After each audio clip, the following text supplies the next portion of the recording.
আমার কাজের সমানে আর এই বাইকের সমানে আর এমন কোনো এলাকা নাই যে এলাকায় আমার যাওয়া হয় নাই। তো শুরুতে আমি সব এলাকা চিনতাম না, কিছু কিছু এলাকা চিনতাম। যেহেতু এলাকা চিনতাম না সেহেতু আমার ম্যাপ দেখে চলতে হতো। তো ম্যাপ দেখতে দেখতে একটা এলাকা আমার নজরে পড়ছে।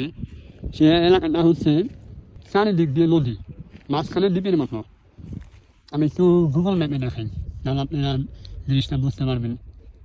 এই যে দেখেন, এই এলাকার চারদিকটা নদী এবং মাঝখানে একটা সুন্দর আবাসিক এলাকার মতো সিস্টেম করে দেওয়া। তো আমার এই এলাকাটা দেখার খুবই ইচ্ছা হইলো। তো আজকে আমি এই এলাকায় ঘুরতে আসলাম, এসে তো আমি পুরাই অবাক।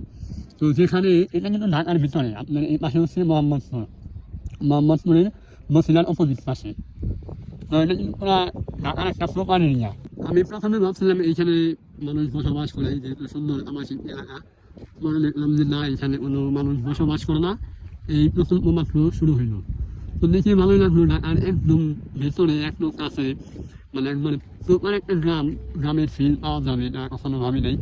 আমি যেহেতু গ্রামে থাকছি সেহেতু গ্রামটাকে অনেক মিস করি। এখন আমার এই যান্ত্রিক শহরে থাকতে হয়।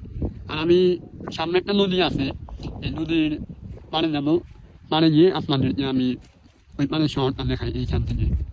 এই যে দেখেন সুন্দর একটা নদী, আর ওই পারে হচ্ছে আপনার মোহাম্মদপুরের বসিলা। তো ডিফারেন্সটা দেখতে পাচ্ছেন, আপনার নদীর ওই পারে একদম পুরো শহর, আর নদীর এই পারে একদম গ্রাম। যেখানে আমি এখন ছিলাম, তো সেটার সাথে এটার অনেক ডিফারেন্স।